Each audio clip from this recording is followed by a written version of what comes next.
"Sir, come now. Don't knock. Go around the back." 19 words on a phone call, and I want to spend a minute on them before we go anywhere, because an old woman chose every one of them, and she chose them fast. Come now says there is no version of this where you finish your dinner. Don't knock says the people inside must not know you are coming, which means she has already decided which side she is on.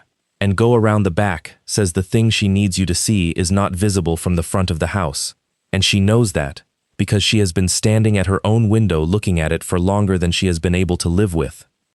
That last part is what gets me. Somebody watched. Somebody watched for weeks and did the arithmetic on what it would cost her, and then one Tuesday at 11 at night she picked up a phone and spent it. I'm Nathan. The man on the other end of that call was a locksmith, which turns out to matter more than anybody in this story expected, and the house he drove to belonged to his own daughter's grandmother. Tovin Rennell fixed the problem of who is allowed where. That is the plainest way to say what he did for a living, and he said it that way himself, at parties, when people asked and then looked slightly disappointed. Locksmith is the word on the van. What was actually on the invoices was institutional access control, master key systems for school districts, keyway migrations for clinics, panic hardware and door closers, and electronic fobs, and the software that logged them. Rennell Lock and Access, Dunwoody Flats, Ohio. 2 vans, 1 apprentice, and a wall of key blanks organized in a way that made his wife say the word. Unwell. In an affectionate voice. He was 41. He had a rule he repeated so often that his 6-year-old could say it with him in the truck, in the flat sing-song children use for things adults repeat. Every lock answers 2 questions: who gets in and who gets out. Most people only ever ask the first one. He had gotten that from a fire marshal in his 20s, on a job at a nursing home where somebody had helpfully added a deadbolt to a corridor door, and it had sat in him ever since like a stone in a shoe. Because it is true, and because once you know it you cannot walk into a building and stop seeing it. He noticed which way doors swung. He noticed thumb turns that had been reversed.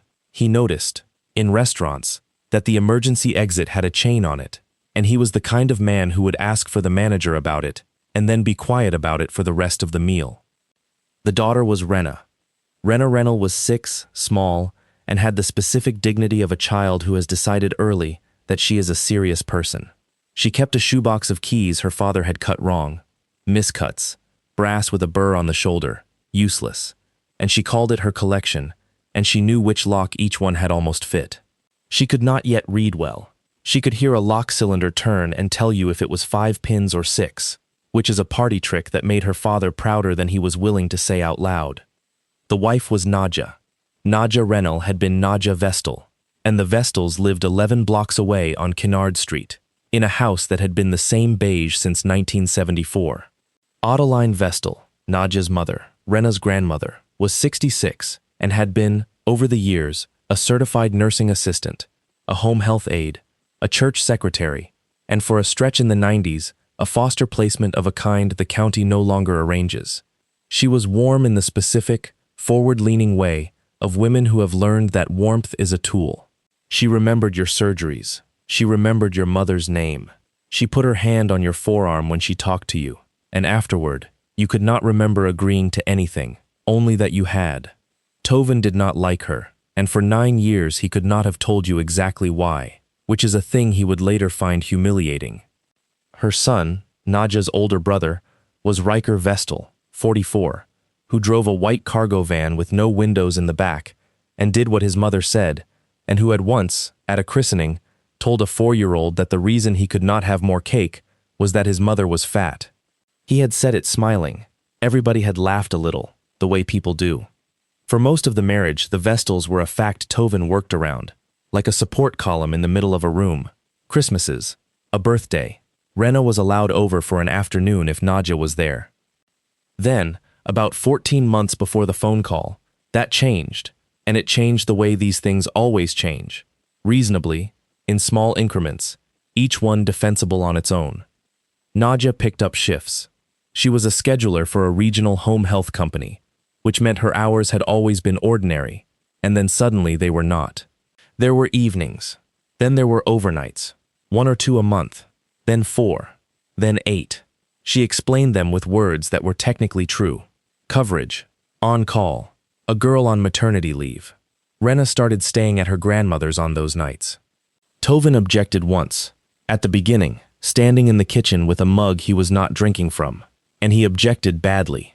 He said, "I don't love it."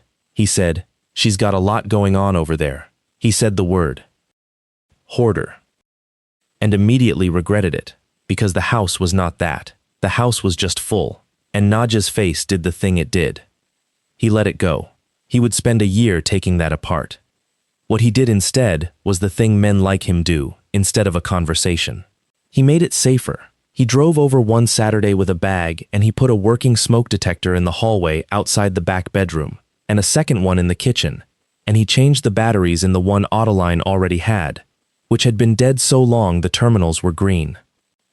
He looked at the back door, which was a hollow core slab with a knob lock and no strike plate to speak of, and he replaced it.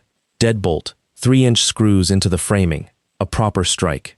He would think about that afternoon more than he thought about almost anything else in his life.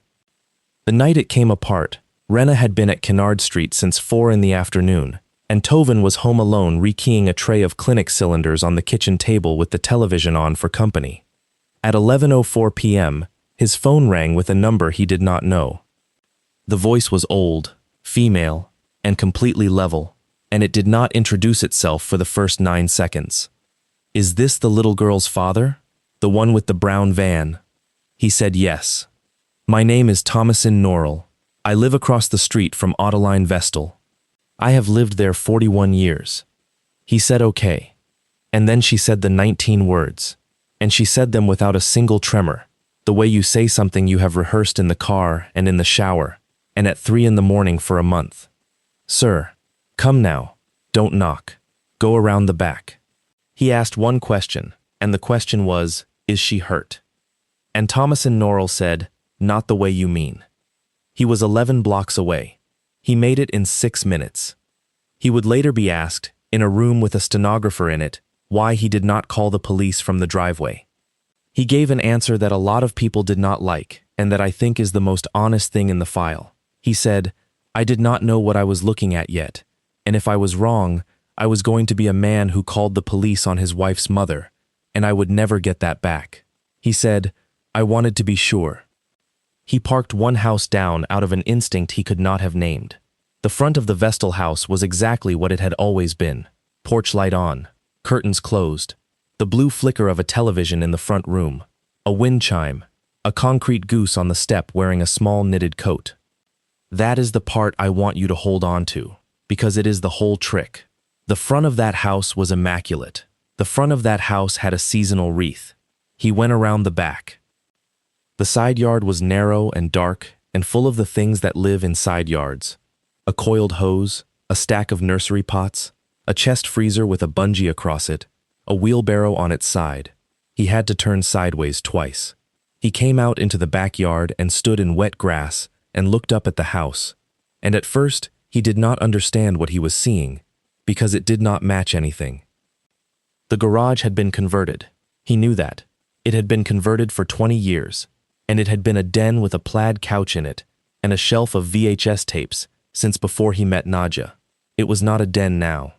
There was one window on that side, high and wide and half covered on the inside with what looked like a moving blanket hung on nails. The blanket had slipped at one corner. That is the entire reason any of this ever came out. A corner of a blanket, and an old woman across the street, with a clear line of sight, and 41 years of knowing what that house was supposed to look like. Through the gap, Tovin Rennell saw a room lit by a single bulb in a clamp lamp pointed at the ceiling. He saw mattresses on the floor, not beds. Bare mattresses, 6 of them that he could see, and part of a 7th, laid edge to edge with maybe a foot between them, each one with a fitted sheet in a different pattern, the way you get when you buy at estate sales for years. He saw children asleep on them. He counted, because that is what he is. He counted 9. He saw that each of the sleeping children had something on one wrist, a band, pale, the kind they put on you at a hospital, and later he would learn they were the cheap printable kind you buy in bulk for events, and that each one had a number and a time on it, and nothing else, He saw a baby monitor propped on a shelf with its camera lens pointed at the room, and he saw a second small black box beside it that was not a monitor, and he did not know what it was yet. He saw a laminated sheet taped to the back of the door, a sheet with a printed grid on it, the kind you make in a word processor and take to the copy shop to have sealed in plastic so it lasts. And on the mattress nearest the window, sitting up, wide awake, in her coat, with her shoes on and her hands folded on top of her knees, exactly the way you sit when you have been told someone is coming for you soon, was his daughter. She had been told she was going home at 7. It was 11:05. Tovin Rennell has said, and I believe him, that the sound he made was not loud. He said it was the sound you make when you get hit in the stomach and you have decided not to fall down. He put his hand flat on the siding, and he stood there in the wet grass for something like 30 seconds, and the thing he felt was not what people expect. It was not rage. That came later, and it came enormous. What he felt, standing at that window, was the specific vertigo of a man, realizing that he had personally, with his own hands, on a Saturday, with a good deadbolt and 3-inch screws, made that room harder to leave. He did not break the window, and he did not go through the back door. And I want to be careful here, because the reason he didn't is not that he was calm. He took out his phone and he photographed the room through the gap in the blanket. 11 photographs, then a video, 40 seconds, holding it steady with his elbow braced on the siding. And at the end of the video you can hear him say the date and the time out loud in a voice that does not sound like a voice. He had learned that from a fire marshal too. Then he walked to the back door, the door he had hung himself, and he did the thing that broke him in half. He put his hand on the knob and he turned it, and it turned. And then he looked at the deadbolt, and the deadbolt was thrown, and he looked at the inside face of it through the gap where the blind did not quite meet the frame, and there was no thumb turn on the inside. Somebody had swapped his cylinder for a double cylinder, keyed on both sides, a lock that requires a key to open it from the inside. He had installed a deadbolt with a thumb turn, because that is what you install on an occupied dwelling, because in every jurisdiction in this country, a door on a sleeping room has to open from the inside without a key, without special knowledge, without tools. That is not a preference. That is the entire reason the code exists. And the reason it exists is that people have burned to death 9 feet from an exit, holding a key that was for the wrong door. Somebody had taken his lock out and put in one that could not be opened from inside, and had done it well enough that from the outside the door looked exactly the same. 9 children, 1 converted garage, 1 window with a blanket nailed over it, 1 exit, key locked from both sides. Tovin Rennell stood in his mother-in-law's backyard and understood that he was looking at a room that had been designed, by somebody who had thought about it, to hold children who could not leave. He knocked after all. He knocked on the back door, hard, 6 times, and he kept knocking, and a light came on in the kitchen, and through the little diamond window in the door, he watched Adeline Vestal come down the hall in a quilted robe with her hair in a net, and he watched her face when she saw who it was. He said it was the only genuinely useful piece of information he got that night. He said her face did not do surprise. It did. Calculation. For about a second and a half, and then it did warmth, and it did warmth so completely that if he had not seen the second and a half, he would have believed it. She opened the door. "Tovin, honey, what on earth? It's after 11. He said, "I'm taking Rena home." And Adeline Vestal said, and this is verbatim, from his statement, and it was corroborated later by a recording nobody in that house knew existed. "Well, she's asleep. Let her sleep, sugar. You'll wake the others." The others. He said, "Open that door." She said the room was a playroom. She said her sister's grandkids were over. She said there was a birthday thing. She said, when he moved past her, that he was scaring her, in a voice pitched to be heard by a neighbor. And when he got to the door of the converted garage and found that one locked too, and turned to her with his hand out, she stopped performing entirely and said, flatly, in a voice he had never heard from her in 9 years, "You need to think very carefully about what happens next." He said, "Give me the key." She said, "No." So the locksmith opened the lock. It took him under 2 minutes with a pick and a tension wrench he had in his jacket, because he always had them in his jacket, and it is a 5-pin builder-grade cylinder. And he has since said that the humiliating part is that he could have taught a teenager to do it in an afternoon, and any one of those children could have walked out of that room forever if anyone had ever shown them how. The room smelled like sleeping children and plug-in air freshener.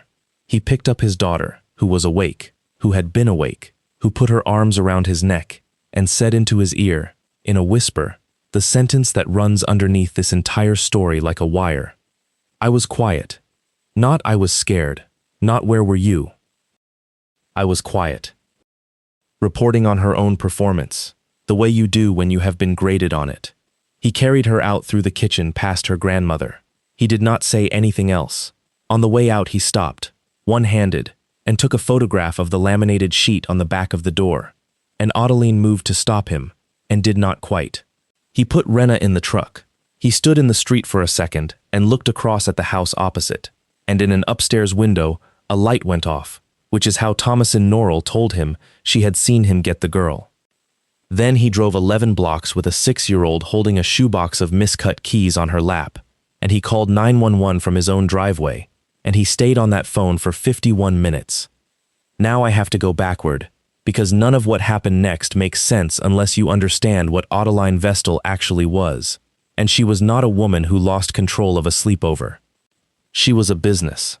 Start with the laminated sheet, since that is the piece Tovin photographed on his way out the door. It was a rate card, printed in a word processor, a grid, 4 columns. Evening, 6 to 11. Overnight, 11 to 6. Life will extended. VA. Weekend. Rows for 1 child, 2 children, siblings. Numbers ranging from $22 to $140. At the bottom, in bold, in a font a size larger. No late pickups after 11. After 11 is extended. See rates. And below that, handwritten in marker on the lamination in a looping older woman's hand. Cash or app, no checks. Adeline Vestal was running an unlicensed overnight childcare operation out of a converted garage, and she had been doing it, investigators eventually established, for 6 years and 4 months. Here is why that works, and why it is not rare, and why it is worth 11 minutes of your life to understand it. Ohio, like every state, licenses childcare. Licensing is what makes somebody come look at the building. Licensing sets a staff-to-child ratio and a maximum group size, and requires background checks on every adult in the home, and, this is the one, requires that the space meet fire and building code for the use it is being put to.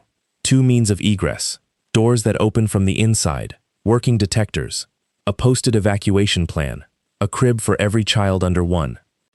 And licensing has a threshold. In most states you can watch a small number of children, from a small number of families, in your own home, without a license at all. The number is small. Everything above that number is where the money is. So the entire economy of the thing is, how do you serve 20 families while being, on paper, a grandmother who sometimes watches a couple of kids? Adeline's answer had 3 parts, and each one was clever. The first part was the shift workers. Dunwoody Flats has a regional hospital, 2 nursing homes, a distribution center that runs 3 shifts, and a plastics plant. There is essentially no licensed childcare in that county between 6 in the evening and 6 in the morning. None. A nurse working nights, a picker on a 10 p.m. to 6 a.m., a woman doing doubles. Those people have a problem that no legitimate business will solve for them, and Adeline Vestal solved it for $22 an hour, in cash, with a hand on your forearm and your mother's name remembered. Her clients were not careless people. Her clients were people with no other door. The second part was that nobody who used her could afford to complain. If you report the unlicensed overnight, you lose the only overnight. And several of them, investigators found, had reasons of their own to stay quiet. An immigration status, a custody order, a probation condition, a landlord who did not know there were 3 kids in a 1-bedroom. The third part was the family. Riker drove. The white van with no rear windows did pickups and drop-offs, so that 20 families were not pulling into one driveway on Kennard Street every night at 11. He had a route. It took him 90 minutes. and the front of the house stayed immaculate. Seasonal wreath. Concrete goose in a knitted coat. The money was better than anybody in that family had ever made. On a full night, and by the last year most nights were full, the room grossed between $400 and $600, cash, and it ran 6 nights a week. Call it $140,000 a year, untaxed, from a garage. And the reason it had gone from a favor to an enterprise, the reason the mattresses multiplied, and the blanket went up over the window, and the deadbolt got swapped for a double cylinder, was that in the 3rd year Adeline Vestal got a partner who showed her how to bill the same night twice. Laszlo Mattern owned a company called Bright Hours Respite, and Bright Hours Respite was, on paper, a beautiful thing. Respite care is real, and it is necessary.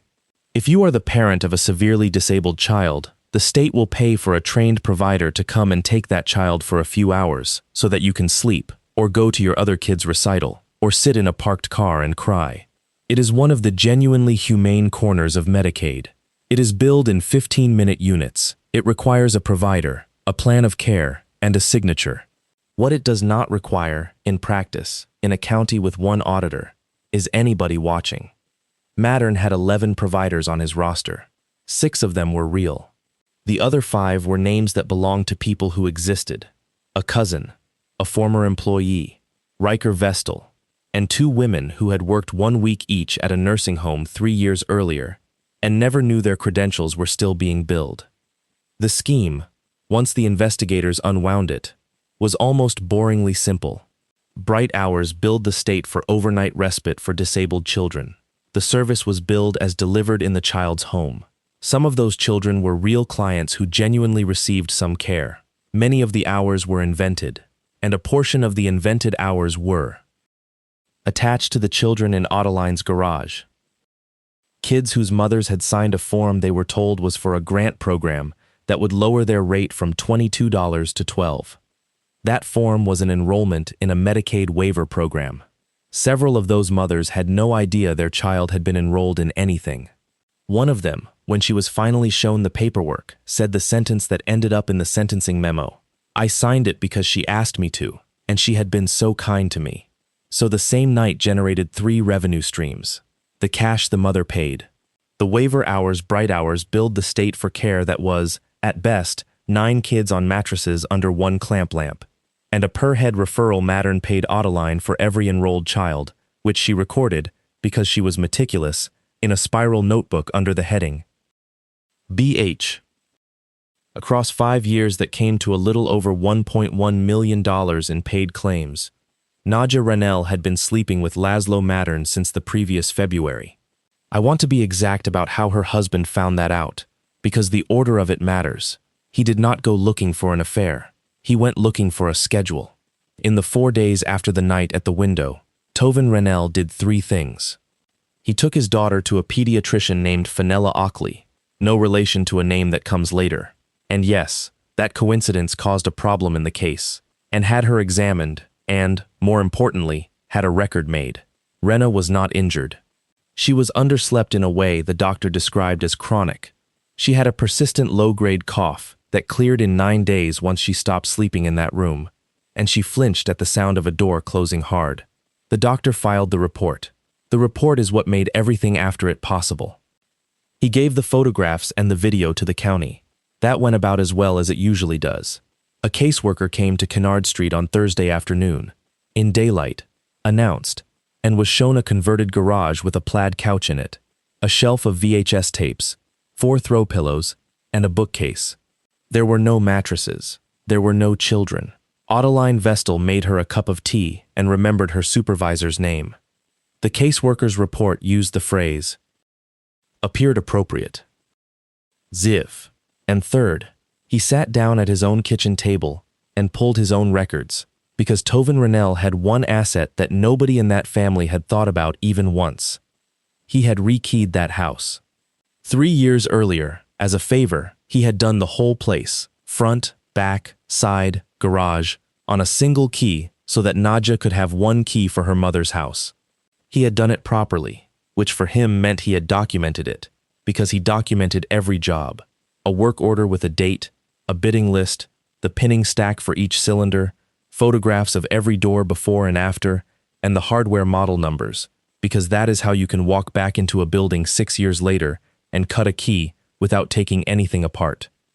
His file for 118 Kennard Street had a photograph of the garage door lock, taken 3 years ago, showing a single-cylinder deadbolt with a thumb turn. His photograph from Tuesday night showed a double-cylinder deadbolt, keyed both sides, in the same hole. Somebody had changed it after him. It was a different manufacturer. It had been installed by someone competent enough to do it cleanly, and not competent enough to fill the 2 extra screw holes from the original strike, which were visible in his photograph as small dark half-moons under fresh paint.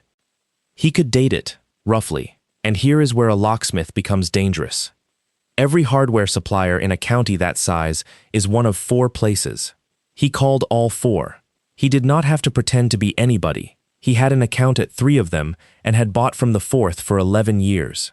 He asked what he always asked, a model number and a date range, because contractors call and ask that constantly to match existing hardware. The 4th supplier had sold that exact double-cylinder deadbolt in that finish on a counter account 19 months earlier. The account belonged to Bright Hours Respite LLC. Tovin Rennell had never heard of Bright Hours Respite in his life, so he did what anybody does. He looked it up, and the Ohio Secretary of State told him it was a limited liability company, registered 5 years earlier, with a statutory agent at an address in a strip mall next to a vape shop, and 1 member listed, Laszlo Mattern. And the reason that name stopped him, the reason he sat back in his chair in a cold kitchen at 1 in the morning and put both hands on top of his head like a man at the scene of an accident, is that he had heard it, twice, from his wife, in the way you mention a coworker. He did not confront her. This is the second decision in this story that everything turns on, and it is the harder one. He went and looked at the calendar instead, not a metaphor. The paper calendar on the side of their refrigerator, the one Nadja kept in 3 colors of pen. He photographed all 14 months of it. Then he went into their shared cloud account, which had been shared for 9 years and which she had plainly forgotten was shared, and he exported the location history off her phone, which she had also plainly forgotten was on, because it had been on since 2019 and nobody thinks about it again. And he made a spreadsheet with 3 columns. Column 1. Every night Rena slept at Kennard Street. Column 2. Every night Nadja's timesheet said she worked an overnight. Column 3. Where her phone actually was between midnight and 5. 51 nights over 14 months. On 44 of them, the timesheet said she was working. On 39 of those 44, her phone spent the night at one of 2 addresses, neither of which was a hospital or an office, a condominium complex on Tarleton Road, and a house owned by an LLC, Bright Hours Respite LLC. There is a detail in this part that I keep coming back to, and it is the smallest one in the file. On 11 of those 51 nights, Nadja Rennell was not working and was not with Laszlo Mattern. Her phone was at home. Her daughter was at Kennard Street anyway. She just wanted the night off. Tovin found that line in his own spreadsheet at 2:30 in the morning, and he said it was the first time in the entire thing that he cried, and he could not have told you exactly why that one and not the mattresses. I think I know why. The mattresses were something done to his daughter by other people. That was something done by her mother, for no reason at all except that it was easier, on a Tuesday, to have her gone.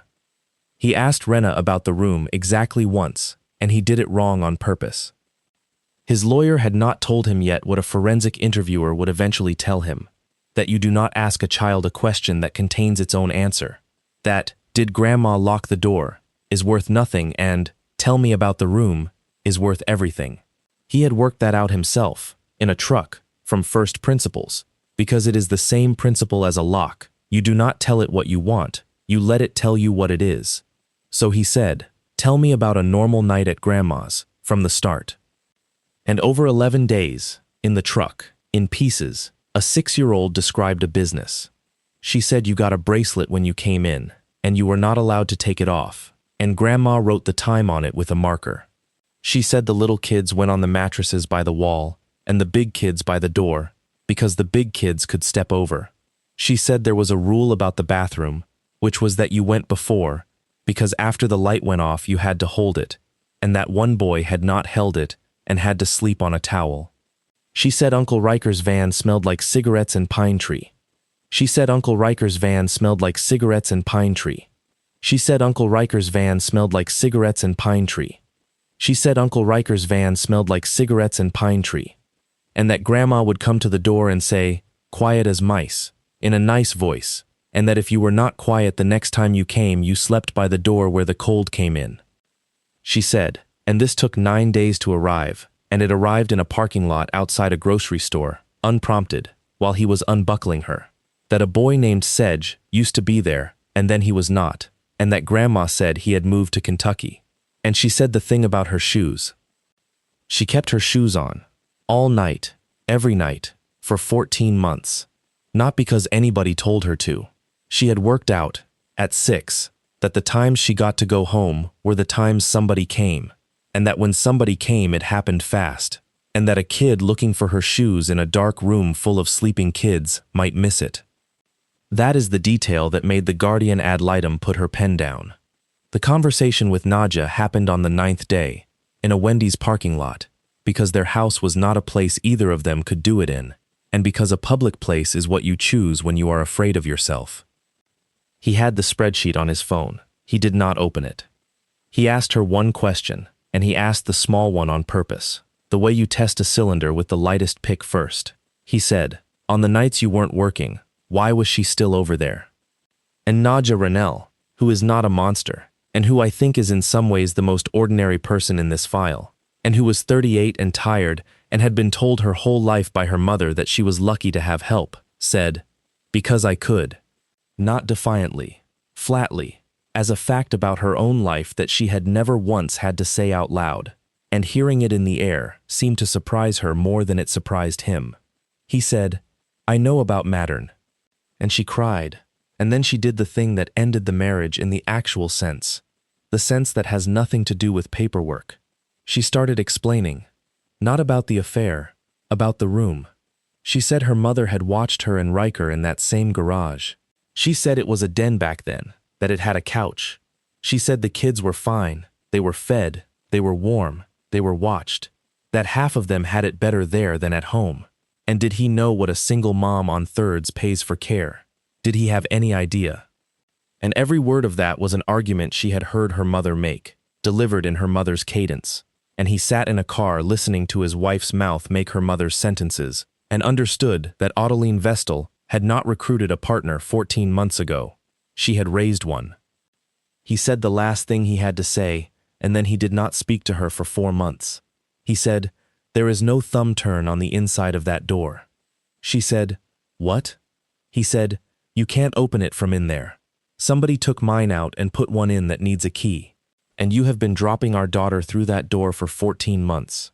She said, and he has never been able to decide whether he believes her. "I've never been in that room." The full hearing on the protection order was set for a Tuesday, and Hesper Dunwoody spent the weekend before it telling him that they were going to lose it. She was not being pessimistic. She was being accurate. Ex parte orders get extended. The affidavit was strong. He had, in fact, picked a lock and taken a child at 11 at night, and he had, in fact, exported his wife's location history. A judge with a full docket and 11 minutes for this hearing sees a fixated husband and a frightened wife, and extends for a year, because the cost of being wrong in that direction feels smaller. Dunwoody's advice was, say nothing about the room, fight the order on its own terms, win it narrow, and let the state do the state's job on the rest. He did not take it. What he did instead was hand the court a single sheet of paper, which Dunwoody had drawn up on the Sunday while telling him it was a terrible idea, and which was not a legal filing at all. It was a work order. It said, "The undersigned proposes, at his own expense, within 72 hours, to restore the egress hardware at 118 Kinnard Street, to code. Single-cylinder deadbolt with interior thumb turn on the exterior door of the converted garage, passage sets on all interior sleeping room doors, and functioning smoke alarms, and requests only that the court order the property owner to permit the work." It was, as a legal maneuver, close to meaningless. As a piece of theater in front of a magistrate, it was the most effective thing anybody did in the entire case, because to deny it, The other side had to stand up in open court and explain why an old woman needed her grandchild's bedroom door to require a key from the inside. Their counsel asked for a recess. The order was not extended. It was converted to a mutual no contact, and the custody piece was vacated pending the county's investigation, which by then had a sergeant's referral and an agent from Columbus attached to it. Rena came home on a Thursday. The Vestals moved on the 11th day, and they moved intelligently, because Ottoline Vestal had spent 40 years learning exactly which institution believes which story. On a Monday morning, a report was filed with the Dunwoody Flats Police Department alleging that Tovin Rennell had entered a residence at 118 Kennard Street without permission at approximately 11:20 p.m. on the night in question, had defeated 2 locks using burglary tools, had frightened an elderly woman in her home, and had removed a child in violation of an arrangement her mother had made. Every single fact in that report was true. That is what made it work. He had gone around the back. He had picked a lock. He does own picks. He did take a child out of a house at 11 at night without the permission of the adult present. Strip away why, and you have a man with tools in his jacket coming through the back of an old woman's house in the dark. The sergeant who took the report was named Bertrice Rothwell, and I am going to come back to her, because she is the second person in this story who did something quietly. On the Tuesday, Nadja Rennell filed for a civil protection order, ex parte, which means the judge hears one side. The affidavit said her husband had become fixated and volatile, that he had been photographing her mother's home, that he had accessed her private accounts, and that she was afraid. It attached a screenshot of the location history export he had made, and which does look, out of context, exactly like a man stalking his wife. The order issued that afternoon. It gave Nadja temporary custody of Rena and removed Tovin from the house for 14 days pending a full hearing.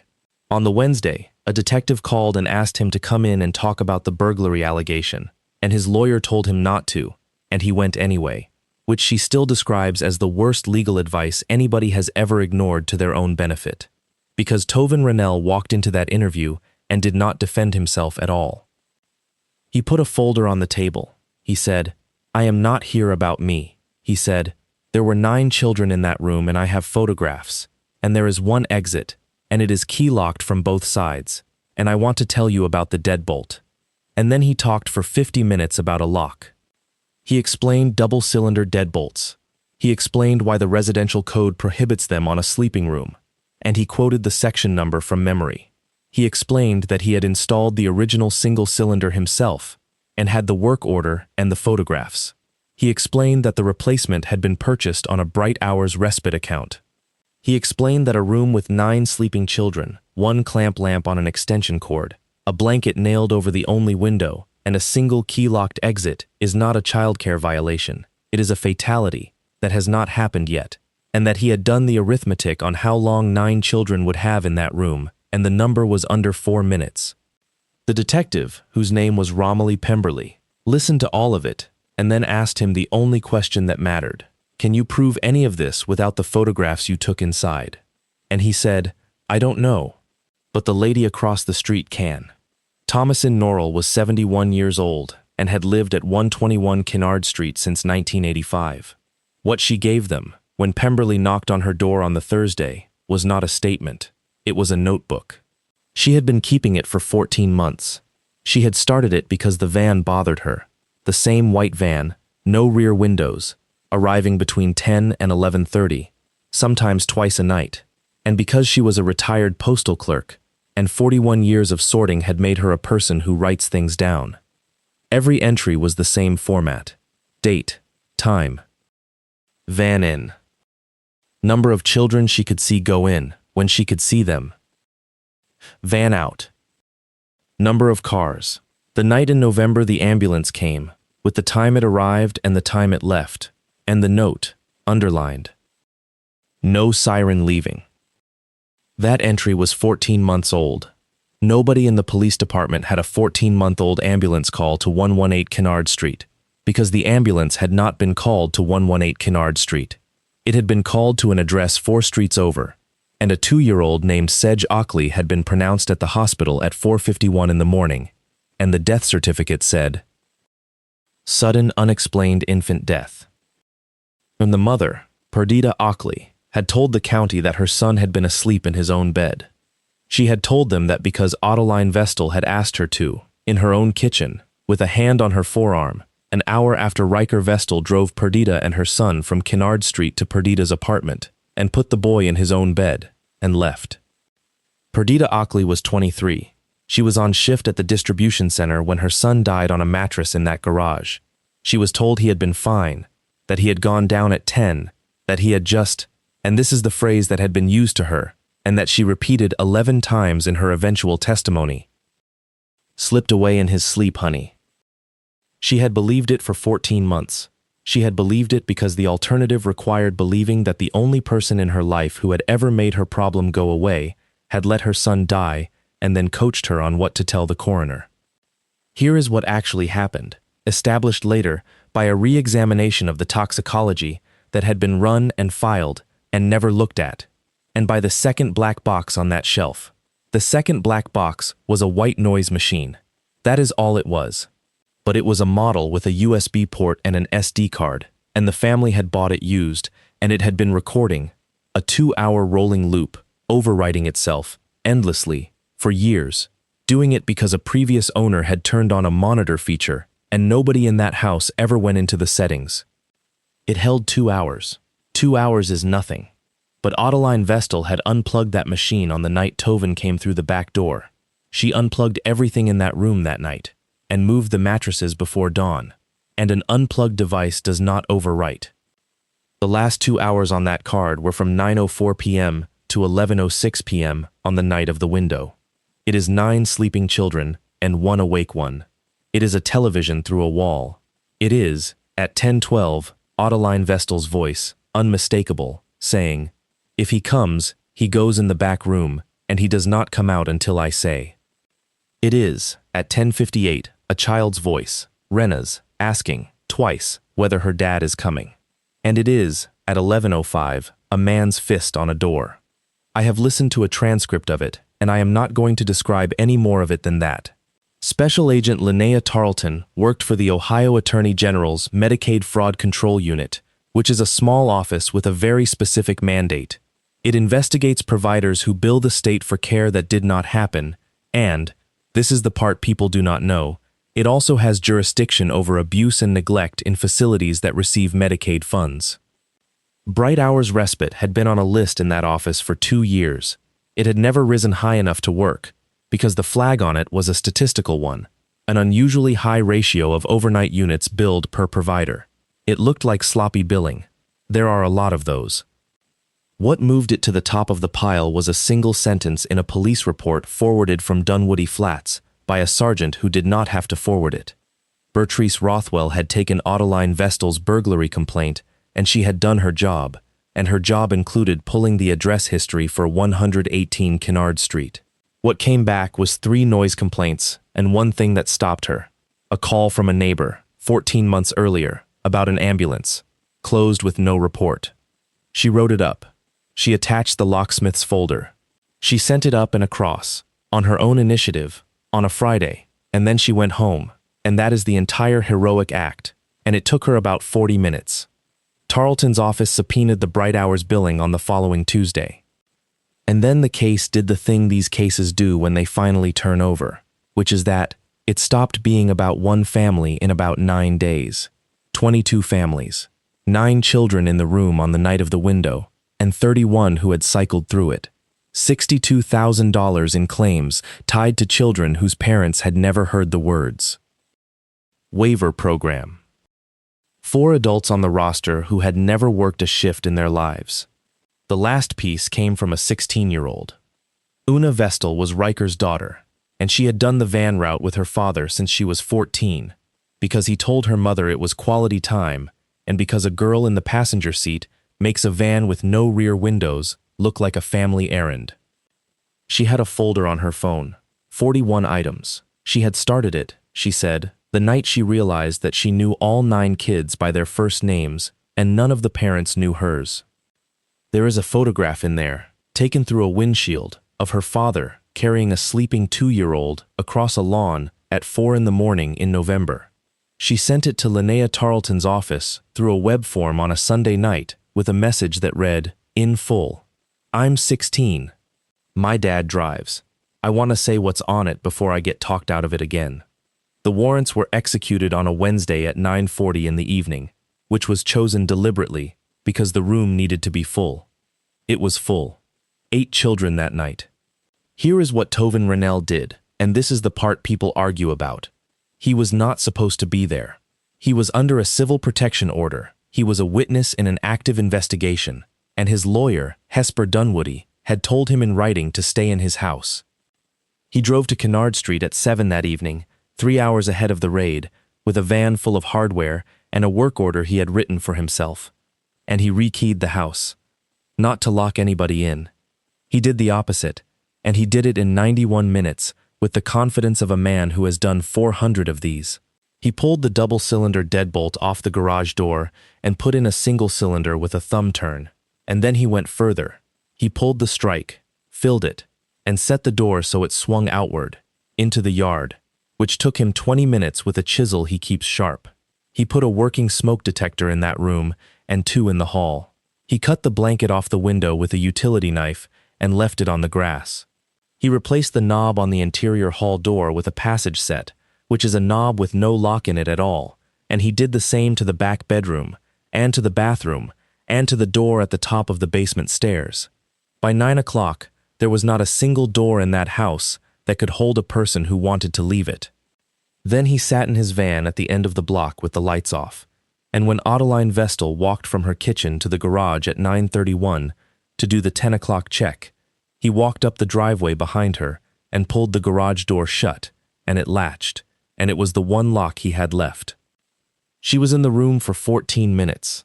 She was not in the dark. He left the clamp lamp on. She was not in danger. There were 8 children in there, and a working smoke detector on the ceiling, and a door that would open the moment anybody outside turned the thumb turn he had installed 40 minutes earlier. She had her phone. She called her son, and her son did not come, because Riker Vestal had been pulled over at 9:22 on a broken tail lamp that a sergeant named Rothwell had noticed on the Tuesday. She banged on the door for the first 6 minutes.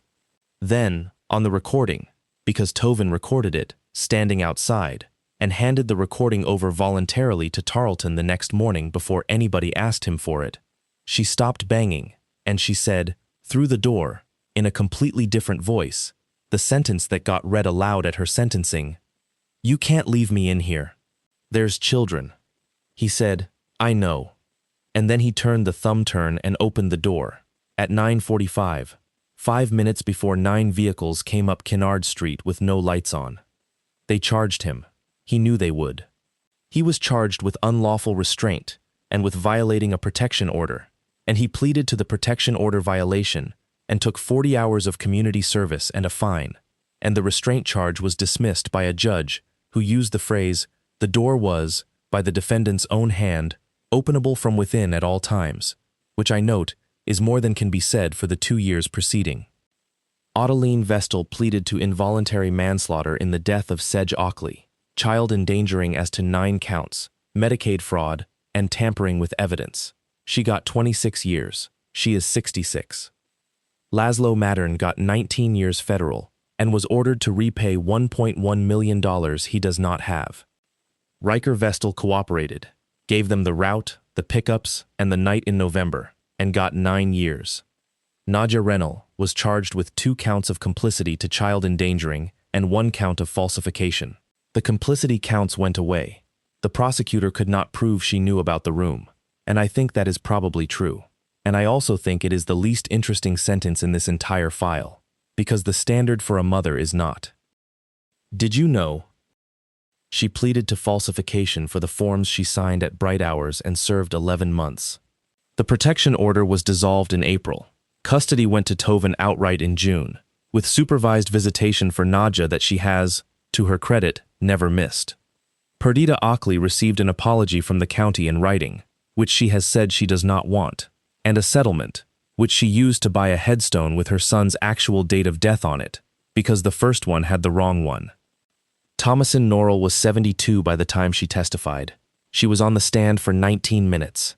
Defense counsel asked her why, If she had been so concerned, she had waited 14 months to call anybody. She said, "Because I was afraid I was an old woman being nosy." And then I stopped being afraid of that. Renna Rennell is 9 now. She still has the shoebox. It has more keys in it because her father still miscuts, and she still knows which lock each one almost fits. There is a thing they do, and I asked about it because it sounded made up and it is not.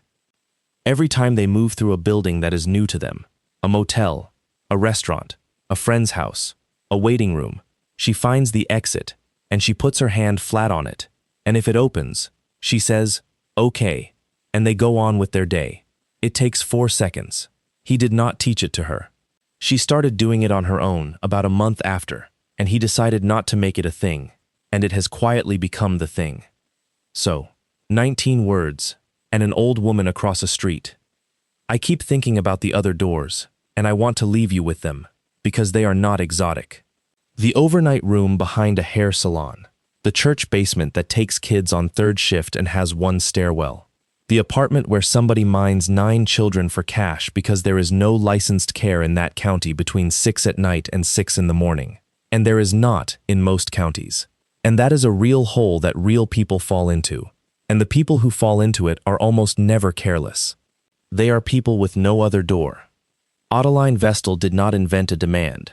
She found one and she charged for it, and then a man showed her how to charge for it twice, and by the end there was a blanket nailed over a window and a lock that needed a key from the inside. So here is the only thing I actually want from you.